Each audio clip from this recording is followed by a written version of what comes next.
CLNH Medication Administration Training, based on policy number SD04-010. Module number 1, Introduction to Policy and Medication Administration. There are 8 sections of the Medication Administration Policy, and they include Introduction, Entrusted Staff Responsibility, Medication Administration, Self-Administer Medications and Alternative Housing Opportunities, Medication Controls, Medication Documentation, Discarding Medication, and ensuring the health and safety of individuals supported. The guiding principle or basis of this policy: each person's health and safety will be of primary importance in monitoring, storage, documentation, and administration of medication. Staff will administer medications according to policies and procedures established. Violation of these policies will be subject to the CLNH disciplinary process. Entrusted or delegated staff responsibility. Staff will be required to administer medication. New employees will receive training in the medication delivery system in the first 3 months of employment. All staff are to maintain their training by completing an annual refresher course. Experienced med-trained staff will train and observe new staff in their administration of medication as part of new staff orientation. Refer to the Medication Administration Coaching Form. This Medication Administration Coaching Form is the basis of new staff training in medication administration. This form is completed by experienced staff as they observe an orienting staff member administering medication. What are medicines? They are chemicals or compounds used to cure, halt, or prevent disease, or to ease symptoms. As part of the responsibility of medication administration, staff need to ensure that there are medication reviews done at least annually, and more often if necessary. Make an effort to reduce unnecessary medication. Maintain good communication with medical professionals. Make an effort to have individuals understand their medication or increase their understanding. And keep families involved, especially when medication has changed. Medication and food. For some medications, it doesn't matter if they are taken with or without food. For other medications, it does impact the effectiveness of the medication if taken with food or on a full stomach, and the prescription instructions will be given on how to take, such as 1 hour before eating or 2 hours after eating. Ask the doctor or pharmacist how best to take the medication. Here are some examples of the different forms that medication can come in. For pills, may come in vials, or pills may be in strip rolls. Cream may come in tubes. And oral medication, for example, for cough syrup. Smart Meds packaging. On the left is an example of a 7-day roll from Smart Meds, which contains all the medication for one individual for 1 week. On the right are examples of blister packs. PRN'S come in this form, for example, Tylenol. Smart Meds makes delivery to each of the residents once a week. Staff at each resident have to check that the right medications and quantities have been delivered, including doing a count of pills. Intake of medications from Smart Meds is a 2-person process requiring a separate CLNH intake form per individual. Staff need to complete the 3 cross-checks as they intake the medication by A. Examining the prescription label for accuracy using the 8 rights, comparing the label to the actual medications, and C. Comparing the label to the mark sheet to be sure they match. Here's an example of the medication intake or check form. This form may already be set up for the individual with a medication column filled in. When the medication is delivered from SmartMeds, you will need to do a check to ensure the correct medication has arrived. You will check each individual's medication arriving, example, the strip rolls, to ensure what has been sent exactly what is supposed to be according to their current prescriptions and what the packaging says is being sent. After medication received from SmartMeds have been checked, this medication must be properly stored so it is secure from theft, secure from misplacement so that it doesn't go missing, and to prevent medication getting mixed up with another resident's meds. Medication must be locked in a lockable medication storage container or in a storage unit in a locked office or closet. Here are two examples of how medication is commonly stored. On the left is a medication locker. This contains 5 compartments, 1 for each resident, and each compartment can be locked separately. On the right is a portable medication storage example. Each resident will have their own smaller container, in this case, the red plastic container, to hold their medication, and then this is inserted into the larger container, which is then locked. Transporting medication and medication requires refrigeration. All meds must be transported in a locked container, and this must be handed off from staff to staff. Medications that require refrigeration must be stored in a locked container in the fridge, or a separate medication fridge that is lockable. About medications. There are 2 categories of medications found in residence or at program areas that frontline staff will be required to administer or dispense. And they are regular medications and PRN medications. Regular medication is taken at prescribed times on a regular or ongoing basis. For example, medication has been prescribed to be taken twice daily, once at 700 and once again 12 hours later at 1900 hours. Here is a partial MAR sheet for Brad, who has several medications to be taken at prescribed times. 2 at 0800 and 1 medication at 1700 hours. PRN medication. PRN stands for pro re nata, which is a Latin term. This abbreviation means when necessary, as circumstances require, or as needed. It is also referred to as last resort. Brad also has 2 PRN medications, which have no prescribed time. There's no prescribed time for the dispensing of PRN medication. Discretion must be used in determining the need for a PRN medication. Staff must follow the procedures that are outlined in the PRN protocol that are person-specific prior to administration so that these meds are used as intended and not over or underused. Unlike other medications, there is no prescribed time to administer a PRN medication. Therefore, the administration of the PRN depends on the need, for example, the pain or a behavior escalation, and the directions outlined in the protocol or behavior support plan. PRNs are used as last resort. As such, we try other strategies first to help the individual. For example, move the person to a quiet area, ask if the person needs something, help the person calm down.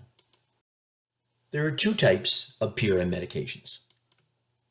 1, non-behavior, also called non-escalatory, and behavior, or escalatory. First, non-behavior PRN medication. An example is Tylenol or Advil. This would be administered when an individual has pain. Staff would refer to the look-fors in pain or discomfort in deciding if it is necessary. Other examples, antihistamines, rash creams or polysporin, an antacid, sunscreen, over-the-counter cough medicines or drops, vitamin supplements. Here are examples of non-behavior PRN medication: acetaminophen and ibuprofen. All over-the-counter medications are PRNs and therefore must be prescribed by a doctor. Once prescribed by a doctor, these medications can be included in the MAR sheet from SmartMeds. Second, the Behaviour PRN medication.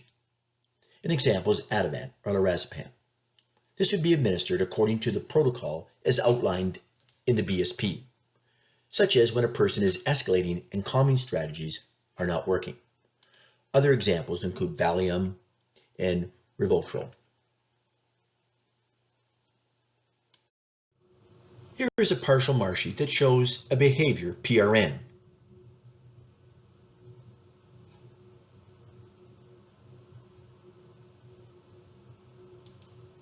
Behaviour PRN Administration. First, to have a Behaviour PRN, one has to have a BSP. Within the BSP, there are strategies to assist in de-escalating behavior before a PRN is given. Also within the BSP are outlined conditions under which the PRN is to be given, or specific behavior being displayed for which a PRN is to be given. Questions about PRNs. Does the protocol or doctor's instructions provide detailed information on medications prescribed as when required? That is, what does when required mean? Do staff understand what the medications are for? What the medication is expected to do? Do staff know when to give the medication or ask the person if they need it? Do staff know what symptoms to look for? Is the maximum amount to be given in a day or the time between doses given? If you don't know the answer to any of these questions for any individual, ask a coworker or lead manager to clarify. Policy SD04-010 states that CLNH staff shall administer only those medications which have been ordered by a physician, following the directions of the physician's written order, and in a manner approved by the organization. The manner or way of administering medications approved by CLNH includes that staff do a check before administering any medication. This is where the 8 rights come into play. The 8 rights help staff to do it right. When we're doing it right, we are following the 8 rights, the 8 right things to do. That is, we have the right person. We know for sure who's getting this medication. The right drug. That is, the drug that is prescribed for that individual. The right dose. The amount to give is correct. The right route. For example, it is to be given orally.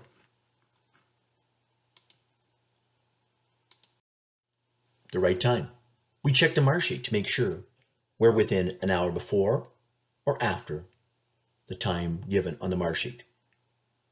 The right documentation. We're signing off after we've given the medication. The right reason. That being, it's given for the prescribed purpose. We're following the protocol. And lastly, the right site for creams and ointments. Complete the cross-checks. Using the 8 rights, complete the 3 cross-checks. First, check that the label on the medication identifies the correct individual. Second, compare the label on the medication to the actual medication in the package. Then, compare the label on the medication to the description on the MAR sheet. Administering the meds after the checks have been completed.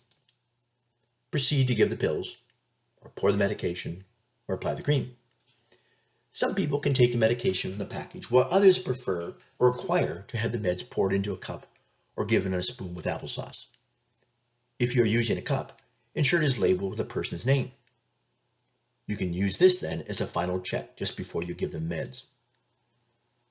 You can also ask the supported individual if these are their medications and if they know what they are for.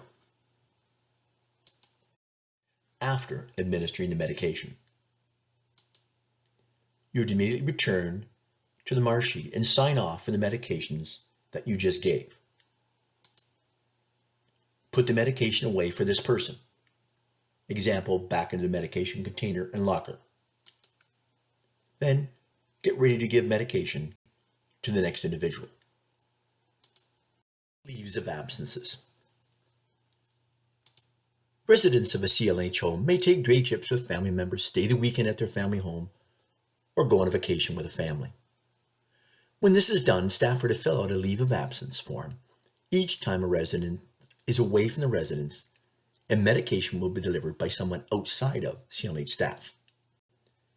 The person receiving the medication, the family member, is to sign this form when they receive the medication for the duration of the absence. A word on proper documentation. All documentation is to be done only in blue or black ink, and never in pencil.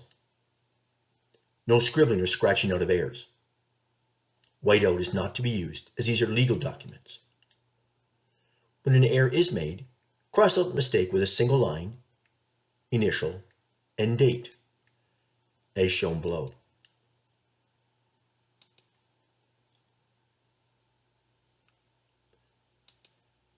All medication must be signed off immediately after it's administered, never before. All medication errors must be identified immediately. Where staff forgets to sign on the mark sheet and that staff is still on site, they can still sign off before leaving without incurring a med error. But once the staff leaves the site, not signing becomes a documentation error. Med errors can occur anytime medication is not given or when an individual receives inappropriate or incorrect drug treatment. Med errors can occur in any task involved with medication. Incorrect prescription by the doctor, dispensing or packaging error by the pharmacy, transcribing error by staff as they handwrite a new prescription onto the mark sheet, improper administration as staff gives the wrong meds, failure to document as staff do not sign off on meds given. When a med error does occur, it is to be recorded in names in a timely fashion. The 8 rights and examples of errors that can occur. The right person. You misidentify the individual and you give the medication to the wrong person. The right drug. You give old medication as a prescription has been changed. Right dose. You do not check the dose amount for Tylenol and 3 pills are given when only 2 should have been. The right route. You administer rectal medications orally. Errors can occur for the right time when medication is administered at the wrong time, too early or too late. Errors can occur for the right documentation when medication that has been given is not signed for by staff. Errors can occur for the right reason when staff do not follow the PRN protocol and give Tylenol for an allergy instead of for its intended purpose. Errors can occur at the right site when staff applies a cream for which there is a prescription, but apply it to the wrong body part. Medication controls. The medication administration policy states that the organization will ensure that all medications are ordered, stored, and dispensed in a controlled environment consistent with the legal requirements for a community-based service. These controls include that medications be stored in a locked place, for example, container, cupboard, or locker, and keys kept in a secure place or a combination lock used. For medications that need to be transported, they are transported in a locked container. The original pharmacy packaging with correct pharmacy label to appear on all medications for proper identification. Behavior PRNs will be counted daily during the overnight shift using the narcotic controlled drugs drug count form for each individual. Under no circumstances will medications ordered for one person be administered to another. Discarding medication. When medication is discontinued or the dosage reduced, for example, 100 milligrams to 75 milligrams, the unused portion is to be removed and placed in a separate container. Green containers are provided by SmartMeds and a disposal of medication form completed. Discontinued narcotics and behavioral PRNs must be dissolved in water in a vial and witnessed by a manager or coordinator before going into the discard vial. The medication administration policy also states that medication may be discarded under the following circumstances. Medication is past its expiry date. Medication has appearance of being in poor quality. For example, pills are powdery, liquids are cloudy. Medication is found lying around outside of a blister pack or vial. You have poured medication or opened a strip roll, and the person has refused it. The guiding principle of the medication administration policy is that each person's health and safety will be of primary importance in monitoring, storage, documentation, and the administration of medication. Staff will administer medications according to policy and procedures established. Key points in module number 1. Each person's health and safety is of primary importance in monitoring, storage, documentation, and administration of medication. When medications are delivered each week by SmartMeds, staff have to check that right medications and quantities have been delivered, and this is a 2-person process. Medication must be stored and locked. There are 2 types of medication: regular, taken at a prescribed time each day, and PRN, taken as needed or as last resort. There are 2 types of PRNs: behavior, which are prescribed medications, and non-behavior, prescribed for illness and injury, and prescribed over-the-counter medications. To help give medication correctly and avoid errors, use the 8 rights and cross-checks to guide you. Use the proper method to correct handwritten or typed errors on documents or notes. Put a line through, initial, and show the correction written in. Discard medication properly. Use the container provided by SmartMeds, complete the disposal form, and put empty strip roll packages in water. Resources available to staff.